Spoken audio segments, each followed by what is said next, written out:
여러분, 김형석입니다. 사람을 멀리해야 하는 이유는 단 하나입니다. 그 사람이 나를 때렸기 때문이 아니라 그 사람 곁에 있는 동안 내 마음이 천천히 무너졌기 때문입니다. 어떤 사람은 큰 소리로 욕하지 않아도 내 인생에 칼자국을 남깁니다.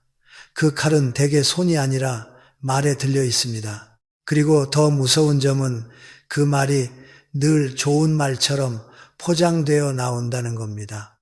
우리는 흔히 사람을 판단할 때 행동을 봅니다. 하지만 행동은 상황에 따라 바뀝니다. 반면 말버릇은 잘 바뀌지 않습니다. 말버릇은 그 사람이 평소에 세계를 바라보는 방식이고 타인을 대하는 태도이며 자기 안에 결핍이 새어나오는 통로입니다. 그래서 저는 사람을 볼 때 그가 어떤 일을 했는지보다 무심코 어떤 말을 반복하는지를 더 주의 깊게 봅니다. 본성이 못된 사람은 대개 큰 악을 드러내지 않습니다. 대신 아주 작은 독을 매일 조금씩 타넣습니다. 그리고 그 독은 관계라는 컵 속에서 서서히 농도를 높입니다. 여러분도 이런 경험이 있으실 겁니다. 오랜만에 누군가를 만나 이야기를 나눴는데 특별히 나쁜 일을 겪은 것도 아닌데 집에 돌아오는 길이 이상하게 무겁습니다. 몸이 피곤한 게 아니라 마음이 피곤합니다. 무엇이 마음을 건드렸는지 딱 집어 말하기도 어렵습니다. 왜냐하면 상대는 분명 좋은 말을 했고 칭찬도 했고 조언도 했기 때문입니다. 그런데도 찝찝합니다. 그 찝찝함이 바로 신호입니다. 말의 겉모양이 아니라 말 속의 태도가 내 마음을 찌른 것입니다. 제가 오늘 여러분께 가장 먼저 말씀드리고 싶은 것은 이것입니다. 본성이 못된 사람은 대놓고 무례하지 않을 때가 많습니다. 대신 칭찬을 가장한 무시를 합니다. 축하를 가장한 내려치기, 관심을 가장한 평가, 친절을 가장한 우월감, 그들은 칼을 숨기고 다가옵니다. 그래서 더 위험합니다. 예를 들어 이런 말입니다. 와, 진짜 대단하다. 듣기엔 좋지요. 그런데 곧바로 이어서 근데 너 원래 그런 거 잘 못했잖아. 누가 도와준 거 아니야. 가 따라옵니다. 혹은 네가 이런 것도 하네. 의외다. 라고 합니다. 여러분, 여기서 핵심은 대단하다가 아닙니다. 핵심은 의외다입니다. 의외라는 말은 무엇을 뜻합니까? 너는 원래 못하는 사람이었는데 라는 전제를 깔고 들어오는 말입니다. 겉으로는 웃으며 던지는 말이지만 그 속에는 상대를 원래 아래에 있던 사람으로 규정하는 시선이 들어 있습니다. 축하가 아니라 위치를 정하는 말이죠. 이런 말을 듣고 많은 분들이 이렇게 반응합니다. 아니야, 내가 요즘 열심히 했어. 진짜 밤새워 연습했어. 내가 다 했어. 설명을 늘어놓지요. 그런데 여러분, 저는 여기서 한 가지를 단호하게 말씀드리고 싶습니다. 설명은 당신을 살리지 못합니다. 설명을 길게 할수록 그 사람은 속으로 더 확신합니다. 봐라, 내가 건드리니 흔들린다. 그 사람의 목표는 사실 단순합니다. 여러분의 성취를 인정해 주는 게 아니라 여러분이 성취로 인해 당당해지는 순간을 조금이라도 줄이는 것, 다시 말해 여러분의 기쁨을 온전히 누리지 못하게 만드는 것입니다. 왜 그럴까요? 본성이 못된 사람은 타인의 성장 앞에서 불편함을 느낍니다. 남이 한 발짝 앞으로 나가면 자기 안에서 비교가 일어납니다. 비교가 일어나면 열등감이 올라옵니다. 열등감이 올라오면 두 가지 길이 있습니다. 하나는 나도 배우자이며 다른 하나는 저 사람을 낮추자입니다. 성숙한 사람은 전자를 선택합니다. 하지만 본성이 못된 사람은 후자를 선택합니다. 그리고 그 후자를 선택하면서도 자기가 나쁜 사람이 되기 싫어합니다. 그래서 칭찬의 포장지를 씌웁니다. 칭찬이라고 해두면 공격이 아니라 좋은 말이 되어버리니까요. 이 교활함이 관계를 병들게 합니다. 여러분, 욥은 상처가 분명합니다. 그래서 손절하기가 쉽습니다. 하지만 칭찬 가장 무시는 상처가 애매합니다. 그래서 우리가 스스로를 의심하게 만듭니다. 내가 예민한가? 그냥 농담인가? 그래도 좋은 뜻이었겠지. 이렇게요. 그 순간부터 관계의 중심이 여러분이 아니라 상대에게 넘어갑니다. 내 감각을 믿지 못하게 되면 결국 그 사람의 말이 내 마음의 기준이 됩니다. 이것이 위험의 시작입니다.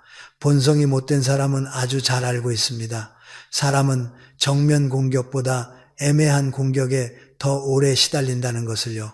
정면 공격은 분노로 끊어내지만 애매한 공격은 자기 검열로 스스로를 갉아먹습니다. 그렇다면 어떻게 해야 할까요?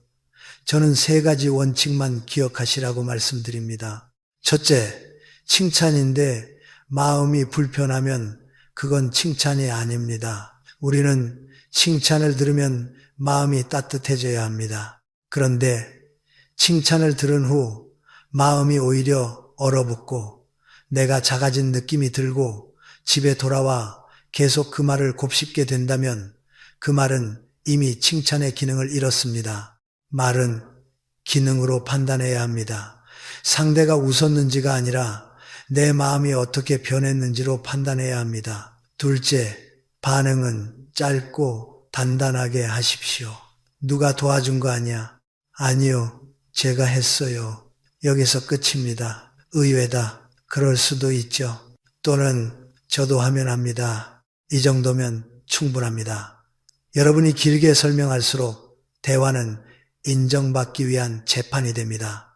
관계에서 재판을 열면 늘 지는 쪽은 마음이 여린 사람입니다. 짧게 끊는 것은 무례가 아니라 자존의 기술입니다. 셋째, 그 사람을 마음에 가까운 자리에 두지 마십시오. 멀리 해야 할 사람은 반드시 큰 사건을 일으키는 사람이 아닙니다. 내 기쁨을 축하하지 못하고 축하하는 척하면서 내 자존감을 깎는 사람, 이런 사람을 곁에 두면 내 삶의 빛이 조금씩 줄어듭니다. 겉으로는 별일이 없는데 마음이 흐려집니다. 이것만큼 손해가 없습니다. 여러분, 진짜 인연은 나를 시험하지 않습니다. 진짜 인연은 네가 웬일이야 라고 말하지 않습니다. 대신 고생했겠다, 멋지다 라고 말합니다. 칭찬 뒤에 꼬리표를 붙이지 않습니다. 나를 원래 부족한 사람으로 규정하지 않습니다. 내 과거를 끌어와 지금의 성취를 깎지 않습니다. 그 사람 앞에서는 내가 당당해집니다. 더 나아가 나도 그 사람을 당당하게 축하해주고 싶어집니다. 인연은 그렇게 서로를 키웁니다. 반대로 본성이 못된 사람은 내 성취를 보며 한 번 더 만져봅니다. 어디가 약한지 찾습니다. 그리고 그 약한 부분을 농담이라는 이름으로 툭 칩니다. 예민해 라고 말하면서 사실은 내가 아픈 걸 즐깁니다. 이것은 단순한 말버릇이 아닙니다. 타인을 존중하지 않는 세계관입니다. 타인을 축하할 줄 모르는 사람은 결국 타인을 사랑할 줄도 모릅니다. 사랑은 감탄과 존중에서 시작되는데 그들은 감탄 대신 비교를 하고 존중 대신 평가를 하기 때문입니다. 여러분, 나이가 든다는 것은 관계를 늘리는 기술이 아니라 관계를 고르는 지혜를 배우는 과정입니다. 내 인생의 남은 시간을 누군가의 열등감을 달래주며 쓰기에는 너무 아깝습니다. 내 마음을 깎아먹는 말 앞에서 참아야 어른이라는 생각을 버리십시오. 참는다고 품격이 생기지 않습니다. 품격은 때로 가려내는 단호함에서 나옵니다. 오늘부터 하나만 실천해 보십시오. 누군가가 웃으며 칭찬을 던졌는데 내 마음이 차가워졌다면 그 자리에서 조용히 결론을 내리십시오. 이 사람은 내 편이 아닐 수도 있겠구나. 그 결론 하나가 여러분을 지켜줍니다. 그리고 그 사람을 대할 때 내 진짜 성취와 내 진짜 꿈은 쉽게 꺼내 보여주지 마십시오. 진짜 박수칠 사람에게만 보여주십시오. 박수칠 줄 모르는 사람에게 보여주는 순간 그들은 박수 대신 가시를 쥐어줍니다. 여러분의 인생은 귀합니다. 여러분의 마음은 더 귀합니다. 축하를 가장해 내 자존감을 갉아먹는 말 한마디에 흔들리지 마십시오. 그 말은 여러분의 실력이 아니라 그 사람의 마음 상태를 드러낸 것뿐입니다. 우리는 타인의 독을 해독하느라 지칠 필요가 없습니다. 독이 있는 자는 처음부터 내려놓으면 됩니다. 여러분, 김형석입니다. 관계에서 사람을 가장 지치게 만드는 유형이 있습니다. 그들은 욕하지도 않습니다. 무례하게 소리치지도 않습니다. 그런데 이상하게 그 사람과 대화를 하고 나면 마음이 텅 비고 내가 사라진 느낌이 듭니다. 왜 그럴까요? 이유는 단순합니다. 그들은 대화를 마음의 교류로 하지 않고 무대로 합니다. 그리고 그 무대의 주인공은 언제나 자기 자신이어야 합니다. 여러분이 힘든 마음을 털어놓을 때가 있지요. 큰 용기를 내어 말문을 열었는데 상대가 공감해 주기는커녕 갑자기 자기 이야기로 방향을 꺾어버립니다. 아유, 그건 아무것도 아니야. 나는 더 했어. 그 정도로 힘든 거야? 나는 옛날에 말이야. 이 말이 왜 독이 되는지 아십니까? 이 말은 상황을 비교하는 말이 아니라 사람을 비교하는 말이기 때문입니다. 당신의 고통이 아니라 나의 고통이 더 크다는 선언. 당신의 이야기보다 나의 서사가 더 중요한 사람이라는 고백입니다. 대화에는 순서가 있습니다. 누군가가 마음을 열면 먼저 해야 할 일은 조언이 아니라 머물러 주는 것입니다. 그랬구나. 많이 힘들었겠다. 이 한마디가 사람을 살립니다. 그런데 어떤 사람은 그 자리에 머물지 못합니다. 왜냐하면 남이 위로받는 순간이 자기에게는 불편하기 때문입니다. 남이 주목받으면 내 존재감이 줄어드는 것처럼 느끼기 때문입니다. 그래서 본능적으로 스포트라이트를 다시 자기에게로 끌어옵니다. 이것을 저는 감정의 독점이라고 부릅니다. 상대의 감정을 들어주는 척하면서 결국 감정의 중심을 자신으로 돌리는 습관이지요. 이런 사람의 말버릇은 아주 일정합니다. 그건 별거 아니야. 나는 더 힘들었어. 내가 옛날에 겪어봐서 아는데 그렇게 하면 안 돼. 내가 해봤는데. 듣는 사람은 그 순간 마음이 다칩니다. 왜냐하면 내가 꺼낸 진심이 진심 대접을 받지 못했기 때문입니다. 사람은 해결책을 원하는 것이 아닙니다. 특히 상처가 깊을수록 해결책보다 먼저 필요한 건 인정입니다. 그런데 감정 독점형 사람은 인정 대신 평가를 합니다. 그 정도면 괜찮은 거지. 너는 아직 덜 힘든 거야. 이런 메시지를 주는 셈이지요. 여러분, 이런 사람은 기쁨 앞에서도 똑같습니다. 내가 좋은 일이 생겨서 조심스럽게 말하면 그게 뭐 대단하다고. 나는 더 좋은 일도 있었어. 이렇게 말합니다. 슬픔을 빼앗고 기쁨도 빼앗습니다. 결국 상대의 인생에서 가장 중요한 순간들을 자기 인생의 그림자로 만들어버립니다. 이때 피해자는 이렇게 느낍니다. 내 이야기를 하면 할수록 내가 초라해진다. 그래서 더 이상 말하지 않습니다. 관계는 껍데기만 남습니다. 정약용 선생께서도 사람의 마음을 이렇게 꿰뚫어 보셨습니다. 자기의 괴로움만 크게 여기고 남의 괴로움을 가볍게 여기는 자와는 결코 깊은 정을 나눌 수 없다. 이 말이 왜 정확한가요?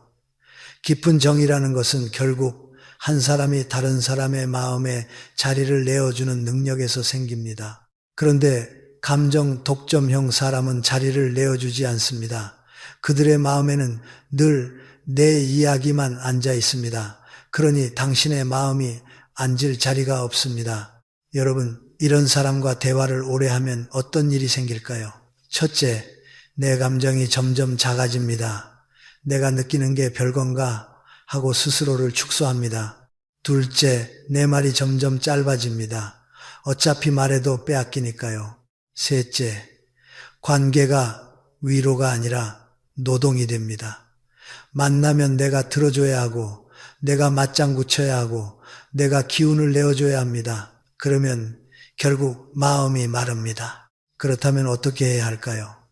저는 3가지를 권합니다. 첫째, 그 사람 앞에서 내 깊은 이야기를 꺼내지 마십시오. 마음은 누구에게나 열 수 있는 문이 아닙니다.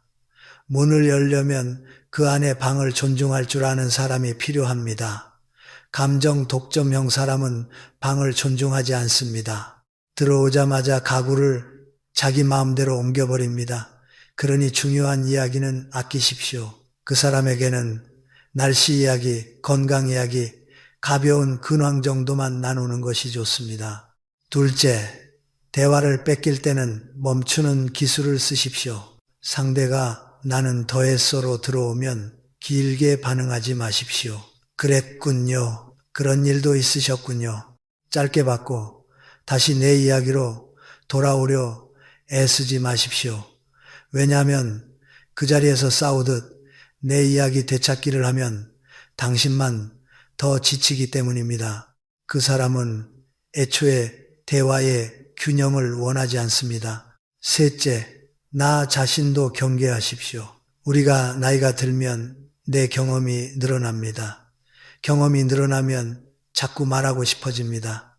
그런데 누군가가 아픈 이야기를 할 때 내가 먼저 내 경험을 꺼내기 시작하면 나도 모르게 감정 독점형이 될 수 있습니다. 그러니 스스로에게 한 가지 규칙을 주십시오. 누군가가 힘들다고 말하면 나는 먼저 이렇게 말한다. 그랬구나. 정말 많이 힘들었겠다. 그리고 잠시 침묵한다. 이 침묵이 상대에게는 당신 이야기를 내가 품고 있다는 신호가 됩니다. 어른의 품격은 말솜씨가 아니라 침묵의 무게에서 나옵니다. 여러분, 사람은 누구나 인정받고 싶습니다. 그런데 본성이 못된 사람은 그 욕구가 유독 강합니다. 그래서 남의 이야기 위에 자기 이야기를 쌓아 올립니다. 남의 감정 위에 자기 감정을 덧칠합니다. 결국 상대의 마음은 숨을 쉬지 못합니다. 그런 관계는 오래 갈수록 병이 됩니다. 오늘부터 한 가지 기준을 세우십시오. 내가 마음을 열었을 때 그 사람이 내 마음에 머물러 주는가? 아니면 내 마음을 밟고 자기 무대로 올라서는가? 이 기준 하나면 여러분의 인간관계가 훨씬 가벼워질 겁니다. 여러분, 김형석입니다. 사람의 본성을 가장 빨리 드러내는 순간이 있습니다. 화가 났을 때도, 이익이 걸렸을 때도 아닙니다. 의외로 첫 마디에서 드러납니다. 만나자마자 나오는 첫 마디는 그 사람의 기본 온도입니다. 그 온도는 하루 컨디션이 아니라 삶을 바라보는 습관에서 나옵니다. 여러분은 이런 경험 없으십니까? 오랜만에 누군가를 만나러 갔는데 자리에 앉기도 전에 상대가 한숨부터 쉽니다. 아이고, 오다가 버스가 얼마나 험하게 운전하는지 허리가 끊어지는 줄 알았어. 요즘 세상 진짜 엉망이야. 난 온몸이 쑤셔 죽겠어. 아들, 딸은 연락도 없고. 이런 말이 시작되면 그날 만남은 이미 방향이 정해집니다. 그 사람은 대화를 하는 것이 아니라 내 앞에 불평의 쓰레기 봉투를 툭 내려놓고 풀기 시작합니다. 그리고 여러분은 어느새 그 쓰레기를 함께 치우는 사람이 됩니다. 저는 이것을 관계의 온도를 낮추는 불평불만이라고 부릅니다. 친하니까 털어놓을 수 있다고요. 물론입니다. 한두 번은 그럴 수 있습니다. 문제는 상황이 아니라 습관입니다. 만날 때마다 인사처럼 의례처럼 불평으로 시작하면 그건 더 이상 하소연이 아닙니다. 상대의 에너지를 빨아들이는 방식이 됩니다. 여러분, 사람의 기분은 전염됩니다. 웃음도 전염되고 짜증도 전염됩니다. 특히 나이가 들수록 우리는 에너지가 예전 같지 않지요. 그래서 누구와 시간을 보내느냐가 건강과 직결됩니다. 그런데 불평불만이 습관인 사람은 자신이 전염원이라는 걸 모릅니다. 아니, 더 정확히 말하면 모르는 척합니다. 내가 힘들어서 그래. 나도 어쩔 수 없어. 이렇게 말하지요. 하지만 여러분, 힘든 것과 아무에게나 쏟아붓는 것은 다릅니다. 정약용 선생께서 남기신 말 가운데 이런 뜻이 있습니다. 입술이 열리기 전에 마음을 먼저 헤아려라. 말은 내 속이 시원해지는 도구가 아니라 상대의 마음이 상하지 않도록 다루어야 하는 그릇입니다. 불평은 대개 그릇이 아닙니다. 불평은 쏟아붓는 겁니다.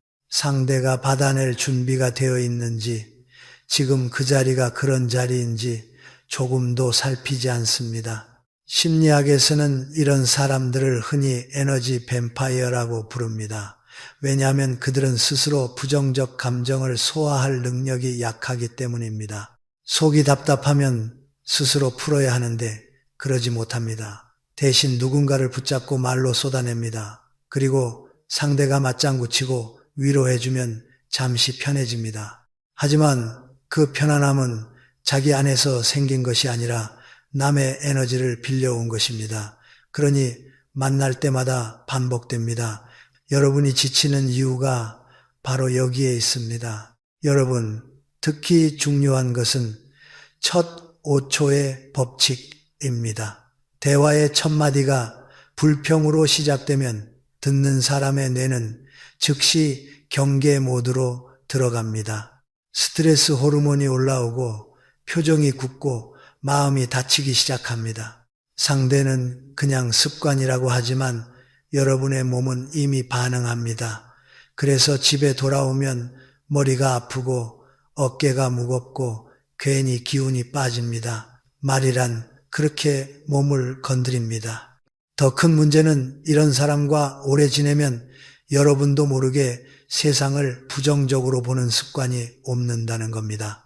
처음엔 그래도 난 괜찮아 하고 버팁니다. 그런데 한 달, 두 달, 1년이 지나면 나도 모르게 입에서 비슷한 말이 나오기 시작합니다. 요즘 세상 참 사람들이 왜 이렇게 나도 몸이 여러분의 삶의 온도가 내려갑니다. 불평은 전염병입니다. 가까이 할수록 옮습니다. 그렇다면 어떻게 해야 할까요? 저는 현실적인 3가지 방법을 말씀드리겠습니다. 첫째, 불평이 시작되면 대화의 방향을 즉시 바꾸십시오. 상대가 아이고 몸이로 시작하면 병원은 다녀오셨어요? 검사 한번 해보시는 게 낫겠네요. 이렇게 해결로 돌려놓으십시오. 왜냐하면 불평을 오래 들어주면 상대는 그 자리를 감정 배출구로 확정해버립니다. 여러분은 친구가 아니라 쓰레기통이 됩니다. 그러니 초기에 방향을 잡아야 합니다. 둘째, 공감과 흡수를 구분하십시오. 공감은 그랬구나, 힘들겠다 라고 말해주는 것입니다. 하지만 흡수는 상대의 우를 내 몸 안으로 들여오는 것입니다. 공감은 잠깐이면 충분합니다. 아이고 힘드셨겠네요. 그리고 곧바로 그래도 오늘은 얼굴 보니 좋네요. 우리 기분 좀 풀어봐요. 이렇게 선을 그으십시오. 선을 긋는 것이 냉정함이 아닙니다. 관계를 오래가게 만드는 건강한 기술입니다. 셋째, 거리를 두는 용기를 가지십시오. 만날 때마다 불평만 쏟아내고 여러분이 지쳐도 바뀌지 않는다면 그건 성격이 아니라 습관, 더 깊게는 삶의 태도입니다. 그 태도를 여러분이 고칠 수는 없습니다. 여러분이 할 수 있는 것은 내 에너지를 지키는 것뿐입니다. 만남의 횟수를 줄이고 시간도 짧게 잡고 필요하면 오늘은 좀 피곤해서 올해는 못 있어 라고 말하는 단호함이 필요합니다. 여러분, 나이가 든다는 것은 참고 견디는 능력을 자랑하는 일이 아닙니다. 내 마음의 평화를 지키는 지혜를 키우는 일입니다. 불평을 늘어놓는 사람이 나쁜 사람이라고 단정할 필요는 없습니다. 다만 그 사람이 내 삶을 따뜻하게 만들지 못한다면 그건 내가 가까이 할 인연이 아니라는 뜻입니다. 그리고 우리 자신도 돌아봐야 합니다. 나도 모르게 만남의 첫마디가 아프다, 힘들다, 짜증난다로 시작하지는 않는지 말입니다. 아무리 몸이 고단하고 삶이 팍팍해도 귀한 인연을 만난 자리에서는 이렇게 말해보십시오. 오늘 얼굴 보니 좋네요. 덕분에 기운이 납니다. 그 첫마디 하나가 상대의 하루를 밝히고 결국 내 삶까지 밝힙니다. 말은 내 마음을 먼저 바꿉니다. 그래서 말이 곧 인생입니다. 여러분, 불평이 습관인 사람 곁에 오래 머물지 마십시오. 그 우울한 기운에 여러분의 남은 시간을 저당 잡히지 마십시오. 관계는 의무가 아닙니다. 관계는 서로의 삶을 살리는 온기여야 합니다. 여러분, 김영석입니다. 사람 사이에서 상처가 깊어지는 순간은 대개 큰 사건이 아닙니다. 말을 끊는 순간입니다. 누군가가 용기 내어 속마음을 꺼내고 있을 때 상대가 그 말을 딱 잘라버리며 이렇게 말합니다. 그건 아니지. 네가 틀렸어. 내가 말이 맞아. 여러분, 이 한마디는 단순한 의견 표현이 아닙니다. 상대의 마음을 중간에서 끊어버리는 폭력입니다. 대화는 정보 교환이 아닙니다. 특히 가족이나 가까운 사람 사이의 대화는 정답 맞히기가 아니라 마음의 이동입니다. 내가 지금 어떤 마음인지, 왜 그렇게 느끼는지, 그걸 조심스럽게 건네는 과정이지요. 그런데 상대가 말을 끊는다는 건 무엇을 뜻합니까? 내 마음은 끝까지 들을 가치가 없다. 내 판단이 너보다 위다. 이런 메시지를 숨겨서 보내는 겁니다. 말을 끊는 사람은 흔히 이렇게 착각합니다. 나는 옳은 소리를 해주는 거야. 내가 바로잡아줘야 해. 하지만 여러분, 옳은 소리는 태도와 함께 전달됩니다. 태도가 틀리면 옳은 말도 칼이 됩니다. 내용이 맞아도 전달이 폭력이면 상대는 상처를 받습니다. 그리고 상처받은 마음은 어떤 정답도 받아들이지 않습니다. 이런 유형의 말버릇을 저는 공감을 차단하는 말 끊기라고 부릅니다. 이들은 상대가 말하는 도중에도 이미 결론을 내리고 있습니다. 듣는 척하지만 사실은 기다리지 못합니다. 왜냐하면 대화의 목적이 이해가 아니라 지배이기 때문입니다. 여러분이 이야기하고 있는데 상대가 끼어들어 이렇게 말하는 장면을 떠올려 보십시오. 아니, 그건 네가 잘못 생각한 거야. 요즘 젊은 애들이 너무 예민해. 그런 건 원래 참는 거야. 이 말들은 무엇을 하는 겁니까? 상대의 감정을 느끼는 것에서 틀린 것으로 바꾸어 버립니다. 슬픔이 과민함이 되고 억울함이 오해가 되고 고통이 약함이 됩니다. 이렇게 되면 사람은 두 번 무너집니다. 한 번은 상황 때문에, 또 한 번은 내 감정이 부정당해서 무너집니다. 심리학에서는 이런 행동을 대화 지배욕이라고 부릅니다. 특징이 있습니다. 이들은 상대의 말을 듣는 동안에도 머릿속으로는 다음 반박을 준비합니다. 질문을 던지는 척하지만 사실은 상대를 이해하려는 질문이 아니라 상대를 꺾으려는 질문입니다. 그들의 대화는 다리가 아니라 성벽입니다. 마음과 마음이 오가야 하는데 그들은 내가 옳다는 성벽을 쌓아놓고 그 위에서 내려다봅니다. 그리고 이 습관이 무서운 이유는 관계를 서서히 말려 죽이기 때문입니다. 말을 끊는 사람이 곁에 있으면 사람은 점점 말이 줄어듭니다. 속마음을 말하려다가도 어차피 또 끊기겠지 생각합니다. 그러면 겉으로는 대화가 유지되는 것 같아도 실제로는 표면적인 이야기만 오갈 뿐입니다. 날씨, 건강, 뉴스 같은 이야기만 남습니다. 마음은 사라집니다.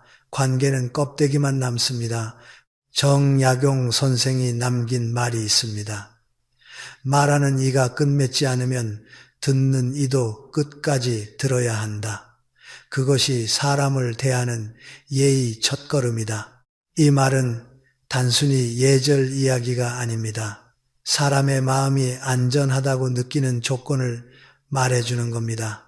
인간은 끝까지 들어주는 사람 앞에서만 마음을 엽니다. 말을 끊는 사람 앞에서는 마음이 다칩니다. 다친 마음은 관계를 병들게 합니다. 그렇다면 여러분은 이런 사람을 어떻게 대해야 할까요? 첫째, 마음 이야기를 그 사람에게 맡기지 마십시오. 말을 끊는 사람에게는 중요한 고민, 깊은 속내, 상처를 함부로 보여주지 않는 게 좋습니다. 그 사람은 아직 그릇이 준비되지 않았습니다. 여러분의 진심을 담기에는 그릇이 너무 날카롭습니다. 둘째, 대화의 규칙을 짧게 세우십시오. 상대가 끊어들 때 길게 따지지 말고 이렇게 말할 수 있습니다. 잠깐만요. 제 말 끝까지 하고 싶어요. 조금만 들어주세요. 지금은 공감이 필요해요. 이 한 문장은 싸움이 아니라 대화의 안전장치입니다. 물론 모든 사람이 받아들이진 않습니다. 그러나 한 번은 분명히 말해야 합니다. 내 마음의 경계를 세우지 않으면 상대는 그것을 허락으로 착각합니다. 셋째, 우리 자신도 경계하십시오. 나이가 들면 경험이 생깁니다. 경험이 생기면 상대가 말하는 순간 결론이 머릿속에 떠오릅니다. 그래서 끊고 싶어집니다. 그런데 그 순간 한 번만 멈추십시오. 손으로 입술을 누르는 느낌으로 참으십시오. 상대의 말이 끝날 때까지 기다리십시오. 그리고 먼저 이렇게 말하십시오. 그랬군요. 많이 힘드셨겠네요. 그 다음에야 비로소 묻는 겁니다. 내가 보기엔 이런 면도 있는 것 같은데 당신 생각은 어때요? 이 순서 하나가 상대를 살리고 관계를 살립니다. 여러분, 대화에서 가장 귀한 것은 정답이 아닙니다. 존중입니다. 상대의 말이 다 끝나기도 전에 끊어버리는 사람은 사실 상대를 한 사람으로 존중하지 않습니다. 내가 너보다 위다는 마음이 숨어 있습니다. 그래서 그 옳은 말이 폭력이 됩니다. 그러니 기억하십시오. 여러분이 누구에게 속마음을 말했는데 그 사람이 늘 그건 아니지부터 시작한다면 그 사람은 여러분을 이해하려는 것이 아니라 교정하려는 사람일 가능성이 큽니다. 교정은 때로 필요합니다. 하지만 마음이 다친 사람에게 필요한 건 교정이 아니라 품입니다. 품이 없는 교정은 사람을 더 망가뜨립니다. 여러분의 남은 인생은 마음을 마음대로 끊어내는 사람에게 설명하고 설득하느라 쓰기에는 너무 소중합니다. 끝까지 들어주는 사람, 말을 다하고 숨을 고를 시간을 주는 사람, 그 사람 곁에서 여러분의 마음은 다시 살아납니다. 그게 진짜 인연입니다. 여러분, 김영석입니다. 사람을 멀리해야 하는 결정적 순간이 있습니다.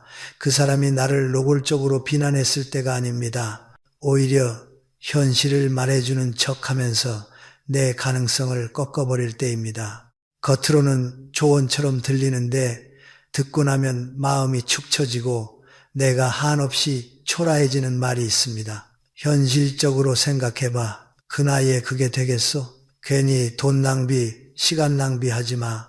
여러분, 이 말은 단순한 충고가 아닙니다. 많은 경우 가능성 회방입니다. 사람의 꿈을 미리 잘라내는 말이지요. 우리는 나이가 들수록 조심성이 늘어납니다. 그건 자연스러운 일입니다. 실패를 겪고 책임이 생기고 몸도 예전 같지 않으니까요.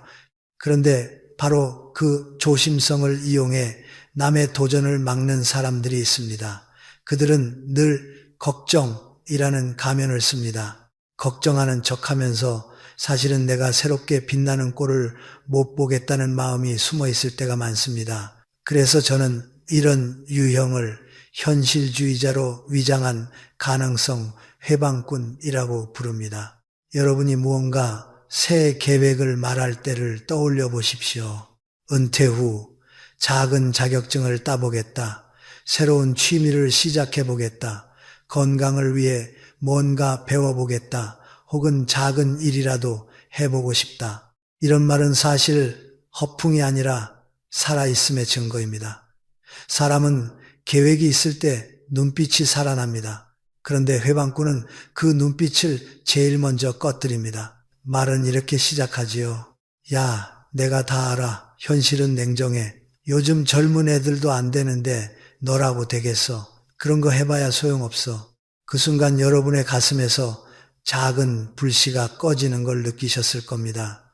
계획을 말할 때만 해도 설렜는데 집에 돌아오면 이상하게 부끄러워집니다. 내가 너무 나댔나? 내가 주제 파악 못했나? 이렇게 스스로를 깎아내리게 됩니다. 여러분, 이게 바로 회방꾼의 효과입니다. 그들은 여러분을 직접 공격하지 않습니다. 대신 여러분이 스스로를 공격하게 만듭니다. 왜 이런 일이 생길까요? 심리학에서 자주 쓰는 비유가 있습니다. 바구니 속에 개를 여러 마리 넣어두면 한 마리가 밖으로 기어 나오려 할 때 다른 개들이 집게발로 끌어내린다는 이야기입니다. 이걸 개통 효과라고도 부릅니다. 사람 관계에서도 비슷한 일이 벌어집니다. 누군가가 변하려 하고 새로 도전하려 하면 어떤 사람은 기뻐하기보다 불안해합니다. 제가 변하면 나는 뭐지? 제가 앞서가면 나는 뒤처지나? 이 불안을 견디지 못하면 상대를 끌어내리는 말이 나옵니다. 그런데 그 끌어내림은 대개 이런 모습입니다. 현실적으로 생각해. 그래서 더 교활합니다. 공격이 아니라 조언처럼 들리니까요. 정약용 선생께서는 사람의 길을 막는 심리를 아주 날카롭게 경계하셨습니다.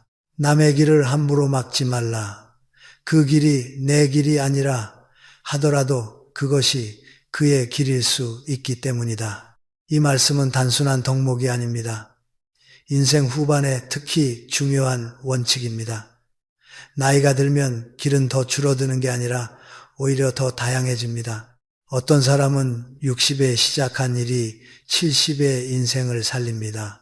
어떤 사람은 은퇴 후 배운 작은 기술 하나로 사람을 만나고 활력을 찾고 건강을 되찾습니다. 그런데 회방꾼은 자신의 좁은 경험으로 세상을 재단합니다. 그리고 그 재단으로 남의 날개를 꺾습니다. 이런 사람들의 말투에는 공통점이 있습니다. 그건 안 돼. 그건 별로야. 그건 의미 없어. 괜히 하지 마. 내가 해봐서 아는데. 여러분, 안 된다는 말을 너무 쉽게 하는 사람을 조심하십시오. 세상에서 가장 값싼 지식이 안 되는 이유입니다. 안 되는 이유는 누구나 말할 수 있습니다. 진짜 지혜는 되게 만드는 조건을 말하는 것입니다. 여러분의 계획을 들었을 때 진짜 인연은 이렇게 묻습니다. 좋다. 그럼 어떻게 하면 현실적으로 가능할까? 준비는 뭐가 필요할까? 네가 즐겁다면 해보자. 이 차이가 큽니다. 회방꾼은 벽을 세우고 진짜 인연은 길을 만듭니다. 그렇다면 여러분은 회방꾼을 만났을 때 어떻게 해야 할까요? 첫째, 꿈을 아무에게나 말하지 마십시오. 꿈은 아직 완성된 성이 아닙니다. 처음엔 작은 집입니다. 지붕도 얇고 벽도 약합니다. 그래서 아무 말이나 한 방에 무너집니다. 그러니 꿈은 증명할 사람에게 말하지 말고 응원할 사람에게 말하십시오. 내 불씨를 보고 함께 바람을 불어줄 사람, 그 사람이 진짜 동료입니다. 둘째, 현실이라는 말에 즉시 흔들리지 마십시오. 현실은 하나가 아닙니다. 사람마다 현실이 다릅니다. 체력도 다르고 시간도 다르고 환경도 다르고 동기도 다릅니다. 어떤 사람에게는 불가능한 일이 다른 사람에게는 가능할 수 있습니다. 그런데 회방꾼은 자기 현실을 여러분에게 덮어 씌웁니다. 이때 속으로 이렇게 말하십시오. 그건 내 한계지 내 한계가 아니다. 이 한 문장이 여러분을 지켜줍니다. 셋째, 반응은 짧고 단호하게 하십시오. 회방꾼과 길게 논쟁하지 마십시오. 그들은 설득을 위해 말하는 게 아니라 여러분의 확신을 흔들기 위해 말합니다. 그래서 길게 대답할수록 여러분만 지칩니다. 고마워. 나는 한번 해볼게. 이 정도면 충분합니다. 부드럽게 말해도 마음은 단단해야 합니다. 결정을 빼앗기지 않는 태도가 중요합니다. 여러분, 인생 후반의 가장 큰 적은 실패가 아닙니다. 도전하다가 넘어지는 건 다시 일어날 수 있습니다. 하지만 도전하기 전에 마음이 꺾이면 다시 일어날 자리가 없습니다. 회방꾼의 말은 여러분을 넘어뜨리는 게 아니라 걷지도 못하게 만듭니다. 그래서 더 치명적입니다. 그리고 우리 자신도 돌아봐야 합니다. 우리는 누군가의 새로운 시도를 들었을 때 무심코 그 나이에 그건 힘들지 같은 말을 던지지 않는지 말입니다. 내 경험이 상대의 미래를 가리는 장막이 되면 안 됩니다. 정약용 선생의 말처럼 지난 일은 거울이 되어야지 현재를 가리는 장막이 되어서는 안 됩니다. 내 실패가 남의 가능성을 꺾는 이유가 되어서는 안 됩니다. 여러분, 아직 늦지 않았습니다. 나이는 가능성을 막는 숫자가 아닙니다. 오히려 인생에서 가장 중요한 것은 지금 내 마음이 무엇을 원하는가입니다. 그 마음이 움직이는데 누군가가 현실이라는 말로 찬물을 끼얹는다면 그 말은 조언이 아니라 방해일 가능성이 큽니다. 여러분의 꿈과 도전은 귀합니다. 그 귀한 것을 함부로 비웃거나 안 될 이유부터 나열하는 사람에게 맡기지 마십시오. 여러분은 여러분의 길을 가면 됩니다. 그리고 그 길을 지지해주는 사람만 곁에 두면 됩니다. 여러분, 김영석입니다. 어떤 사람은 말할 때 늘 이렇게 시작합니다. 내가 해봐서 아는데 내 말 들어. 절대 하지 마. 그거 하면 큰일 나. 겉으로는 경험에서 우러난 조언처럼 들립니다. 그런데 그 말을 듣고 나면 마음이 움츠러들고 하고 싶던 일도 겁이 나서 접게 됩니다. 여러분, 이것은 조언이 아니라 압박입니다. 더 정확히 말하면 조언을 가장한 통제입니다. 사람을 해치는 말은 욕설만이 아닙니다. 오히려 너를 위해서라는 말로 포장된 압박이 더 오래 남습니다. 왜냐하면 그 말은 나를 공격하는 것이 아니라 내 선택권을 빼앗기 때문입니다. 내가 해봐서 아는데라는 말은 어떤 의미입니까? 간단합니다. 나는 너보다 위에 있다. 나는 경험이 있고 너는 모른다. 그러니 너는 내 말을 따라야 한다. 이 구조가 깔려 있습니다. 여러분, 경험은 귀한 것입니다. 하지만 경험이 귀하다고 해서 그 경험이 곧바로 정답이 되지는 않습니다. 사람마다 체질이 다르고 환경이 다르고 시대가 다릅니다. 내 경험은 어디까지나 나의 과거입니다. 그런데 어떤 사람은 그 과거를 들이밀어 타인의 현재와 미래를 막아버립니다. 그게 바로 본성이 못된 조언의 형태입니다. 이런 유형의 말버릇을 저는 조언을 가장한 압박이라고 부릅니다. 특징은 세 가지입니다. 첫째, 말이 늘 단정적입니다. 무조건 하지 마. 절대 안 돼. 그건 끝장이야. 조언은 원래 선택지를 열어줘야 합니다. 그런데 압박은 선택지를 닫아버립니다. 선택지를 닫는 말은 조언이 아니라 통제입니다. 둘째, 근거가 내 경험 하나입니다. 내가 해봤어. 나는 겪어봤어. 그런데 여러분, 내가 겪어본 세계가 세상의 전부입니까? 어떤 사람은 수영이 안 맞을 수 있습니다. 무릎이 아플 수도 있습니다. 하지만 다른 사람에게는 수영이 최고의 재활이 되기도 합니다. 내 경험은 내 몸과 내 상황에서 나온 결과입니다. 그걸 모든 사람에게 일반화하면 그건 지혜가 아니라 오만입니다. 셋째, 말끝이 은근히 상대를 겁줍니다. 그러다 다친다. 괜히 돈만 날려. 나중에 후회한다. 이 겁주는 말은 상대의 심장을 쪼그라들게 합니다. 사람은 겁을 먹으면 도전하지 못합니다. 그리고 도전을 멈춘 사람은 시간이 지나면 이렇게 말합니다. 나도 해볼 걸. 그런데 그 후에는 말해준 사람이 책임져 주지 않습니다. 결국 여러분만 손해입니다. 왜 이런 사람들은 이렇게 말할까요? 정말 여러분을 걱정해서일까요? 물론 걱정이 섞인 경우도 있습니다. 하지만 문제가 되는 경우는 따로 있습니다. 많은 경우 그 밑바닥에는 이런 심리가 숨어 있습니다. 나는 실패했는데 네가 성공하면 어떡하지? 나는 안 하는데 너만 하면 내가 초라해지잖아. 그래서 상대의 가능성을 미리 꺾어버립니다. 이것을 심리학에서는 권위적 투사라고 부르기도 합니다. 자신의 두려움과 한계를 상대에게 투사해 상대도 같은 한계 속에 가두려는 것입니다. 정약용 선생께서는 유배지에서 수많은 글을 남기며 이런 뜻을 전하셨습니다. 지난 일은 거울이 되어야지 현재를 가리는 장막이 되어서는 안 된다. 이 말은 정말 중요한 가르침입니다. 과거의 실패는 나를 조심하게 만들 수는 있어도 타인의 미래를 가릴 권리는 없습니다. 그런데 압박형 조언자는 자신의 실패를 경험이라는 이름으로 포장해 남의 길 앞에 장벽을 세웁니다. 여러분이 혹시 이런 경험이 있지요? 새로운 취미를 시작해 보려 할 때, 건강을 위해 운동을 해보려 할 때, 작은 공부를 해보려 할 때, 누군가가 이렇게 말합니다. 내가 해봤는데 별거 없어. 그거 하면 손해야. 그건 나이 들어서 하면 더 아파. 이 말을 듣고 겁이 나서 접어버립니다. 그러면 무엇이 남습니까? 안전함이 남는 게 아닙니다. 가능했던 즐거움이 사라집니다. 나의 하루가 좁아집니다.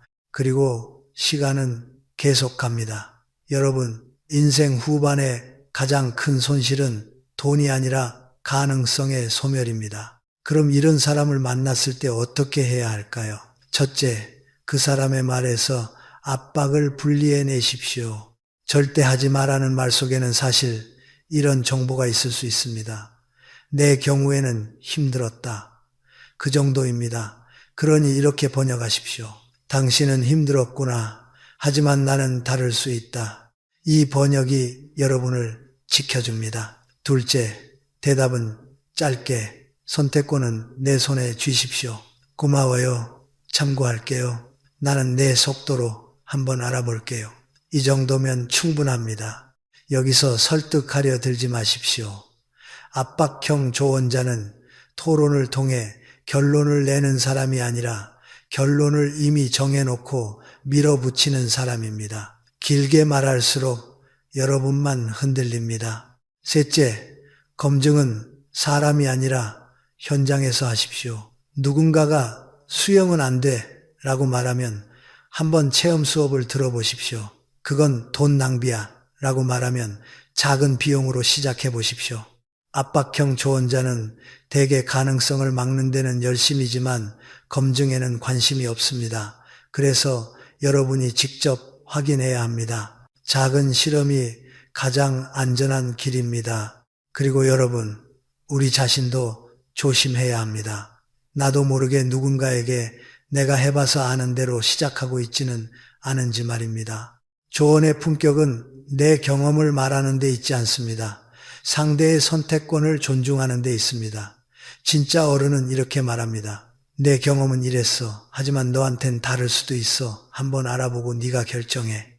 이 한 문장이 상대의 삶을 살립니다. 여러분, 세상은 변합니다. 사람도 다릅니다. 내 과거가 남의 오늘을 막아서는 안 됩니다. 누군가가 조언이라는 이름으로 여러분의 발목을 잡는다면 속으로 단호히 말하십시오. 당신의 과거와 나의 오늘은 같을 리 없다. 그리고 여러분의 길을 가십시오. 인생의 남은 시간은 짧습니다. 그런데 그 짧은 시간을 남의 두려움을 대신 떠안으며 살 수는 없습니다. 여러분이 하고 싶은 거, 배우고 싶은 거, 움직이고 싶은 것을 지키십시오. 그것이 곧 여러분의 생명력입니다. 생명력을 꺾는 말이 반복된다면 그 말은 조언이 아니라 본성이 만들어낸 압박입니다. 가까이 둘 이유가 없습니다. 여러분, 김영석입니다. 사람 사이에서 가장 교활한 폭력이 있습니다. 주먹이 아니라 말로 때리는 폭력입니다. 그런데 그 말은 늘 이런 가면을 쓰고 나옵니다. 나 원래 솔직해. 나 뒤끝 없어. 난 거짓말 못해. 이 말을 듣는 순간 많은 분들이 속으로 이렇게 생각합니다. 아, 성격이 직설적인가 보다. 그래서 참고 넘어갑니다. 하지만 여러분, 저는 단호히 말씀드리고 싶습니다. 솔직함은 무례의 면죄부가 아닙니다. 뒤끝이 없다는 말은 품격이 아니라 때로는 이기심의 선언입니다. 이런 유형의 말버릇을 저는 무례함을 솔직함으로 포장하는 이기심이라고 부릅니다. 특징은 간단합니다. 사람들 앞에서 가시 돋친 말을 던져 상대를 난처하게 만들고 나중에 이렇게 덧붙입니다. 서운해하지 마. 나 뒤끝 없어. 이 말의 진짜 뜻은 무엇일까요? 내가 너를 상처 줘도 너는 화내지 마. 내가 칼을 휘둘러도 너는 아파하지 마. 이런 구조입니다. 여러분, 상처에는 뒤끝이 남습니다. 칼을 맞으면 흉터가 남듯 말에 맞으면 마음에 흉터가 남습니다. 그런데 가해자는 말합니다. 난 뒤끝 없어. 물론 뒤끝이 없겠지요. 칼을 휘두른 사람은 손이 가볍습니다. 허공을 가른 것뿐이니까요. 하지만 맞은 사람은 다릅니다. 상처는 남습니다.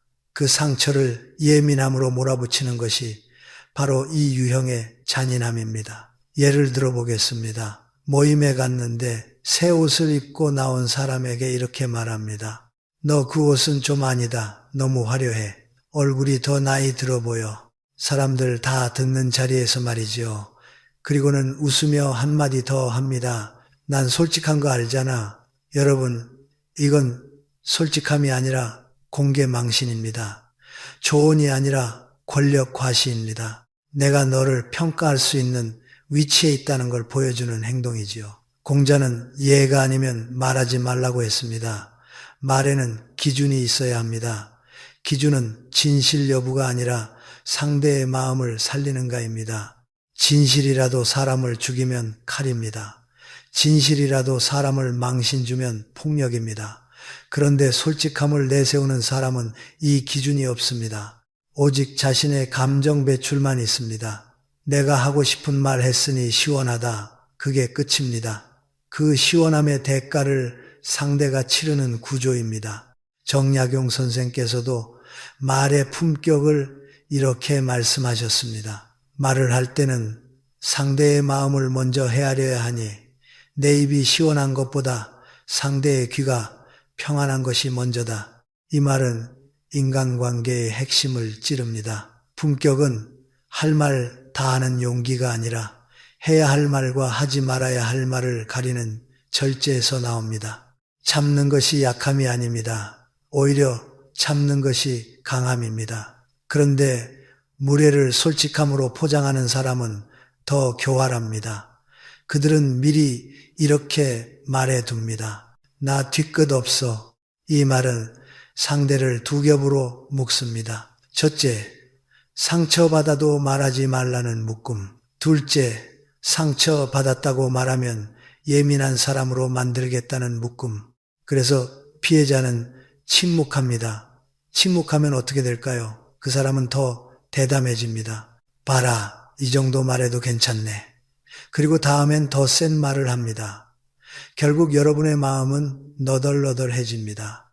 심리학에서는 이런 유형을 공감 면역 혹은 미성숙한 방어 기제로 보기도 합니다. 자신의 공격성을 직설적 성격으로 포장해 책임을 회피하는 것이죠. 그리고 동시에 상대의 분노를 차단합니다. 책임을 지지 않으려는 아주 이기적인 방식입니다. 그렇다면 여러분은 이런 사람을 만났을 때 어떻게 해야 합니까? 저는 세 가지를 권합니다. 첫째, 그 말은 상처였다는 사실을 짧고 분명하게 말하십시오. 우리는 너무 자주 좋게 넘어가자로 스스로를 속입니다. 하지만 반복되는 무례는 관계를 망칩니다. 그러니 차분히 말하십시오.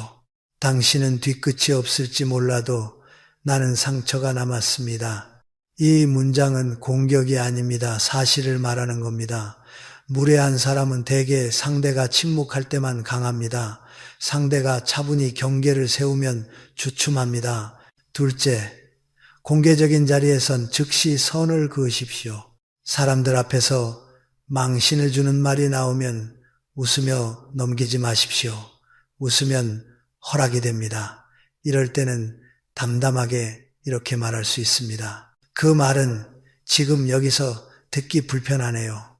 짧고 조용히, 그러나 단호하게 이 한마디가 여러분의 품격을 지켜줍니다. 셋째, 변하지 않으면 거리를 두십시오.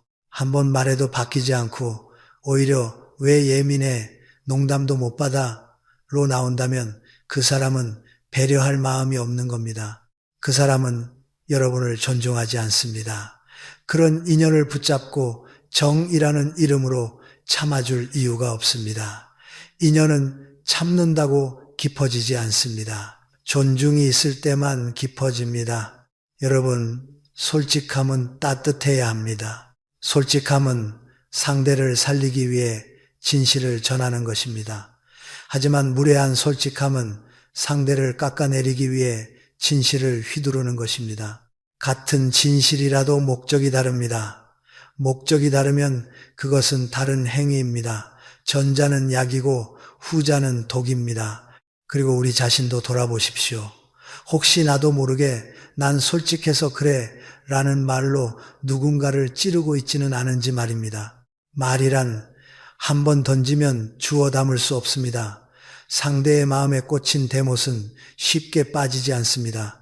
진짜 품격은 하고 싶은 말이 떠올랐을 때 그 말이 상대의 마음에 어떤 파장을 만들지 한 번 더 생각하는 능력입니다. 여러분, 오늘 이후로 누군가가 무례한 말을 던지고 나 뒤끝 없어라고 말한다면 속으로 이렇게 정리하십시오. 저 사람은 뒤끝이 없는 게 아니라 남의 상처를 책임질 마음이 없는 것이다. 이렇게 보는 순간 여러분은 더 이상 그 말에 휘둘리지 않습니다.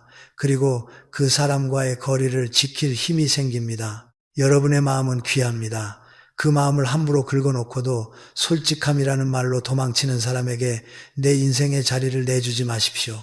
여러분, 김형석입니다. 사람을 가려낸다는 것은 누군가를 미워하자는 말이 아닙니다. 오히려 내 남은 삶을 더 따뜻하게 지키기 위한 지혜로운 선택입니다. 우리는 오랫동안 참아라, 맞춰라, 관계를 유지해라 라는 말 속에서 살아왔습니다.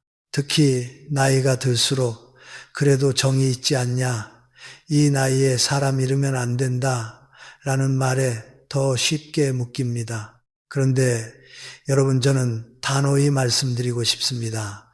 내 마음의 평화를 깨뜨리면서까지 지켜야 할 인연은 없습니다. 오늘 우리는 본성이 못된 사람이 습관처럼 내뱉는 말의 형태를 따라가며 사람의 속을 들여다봤습니다. 중요한 건 내용 하나하나를 외우는 게 아닙니다. 핵심은 패턴입니다.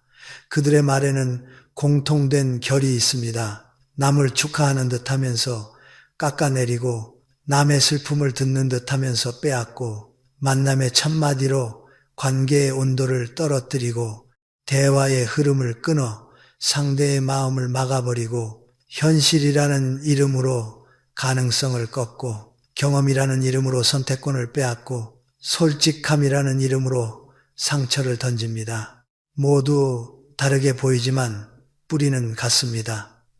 타인을 존중하지 않는 마음입니다. 정약용 선생의 가르침은 결국 한 문장으로 모입니다. 사람을 대하는 태도는 곧 그 사람의 덕이며 말은 덕의 겉모습입니다. 말이 거칠고 교묘하면 덕도 그만큼 흔들립니다. 저는 오래 살수록 확신하게 됩니다. 사람은 겉으로 잘해주는 것으로 평가할 수 없습니다. 밥을 사주고 선물을 줘도 말로 계속 내 마음을 갉아먹는다면 그건 따뜻한 관계가 아닙니다. 사랑이 아니라 소모입니다. 여러분, 우리는 관계에서 자주 착각합니다. 오래 알았으니 참아야지. 내가 어른이니까 이해해야지. 내가 먼저 양보해야지. 그런데 참는다고 해서 상대가 변합니까? 대개는 변하지 않습니다. 오히려 참아주는 사람이 있다는 사실이 그 사람에게는 면허가 됩니다. 이 정도 해도 괜찮네. 그래서 말은 더 거칠어지고 무례는 더 대담해집니다. 결국 상처는 더 깊어집니다. 참음은 미덕이 될 수 있지만 지속적인 무례 앞에서의 참음은 자기 학대가 되기 쉽습니다. 그렇다면 어떻게 해야 하느냐? 저는 정리를 너무 어렵게 생각하지 말라고 말씀드립니다. 정리는 꼭 극단적 단절만을 뜻하지 않습니다. 정리에는 단계가 있습니다. 여러분이 선택할 수 있습니다.